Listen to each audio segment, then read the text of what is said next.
ଚିରନିଦ୍ରାରେ ପୂର୍ବତନ ପ୍ରଧାନମନ୍ତ୍ରୀ ଡକ୍ଟର ମନମୋହନ ସିଂ 92 ବର୍ଷରେ ତାଙ୍କର ଆଜି ନିଧନ ହୋଇଛି। ହଠାତ୍ ସ୍ୱାସ୍ଥ୍ୟାବସ୍ଥା ବିଗିଡ଼ିବା ପରେ ଗୁରୁବାର ତାଙ୍କୁ ଦିଲ୍ଲୀ ଏମ୍ସର ଏମର୍ଜେନ୍ସି ୱାର୍ଡରେ ଭର୍ତ୍ତି କରାଯାଇଥିଲା। ସେ 2004ରୁ 2014 ପର୍ଯ୍ୟନ୍ତ ଲଗାତାର 2 ଥର ଦେଶର ପ୍ରଧାନମନ୍ତ୍ରୀ ହୋଇଥିଲେ।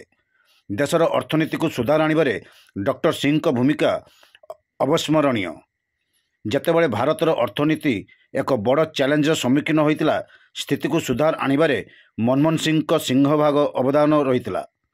ତାଙ୍କ ମୃତ୍ୟୁରେ ଆଜି ସମଗ୍ର ଦେଶ ମ୍ରିୟମାଣ ହୋଇଛି।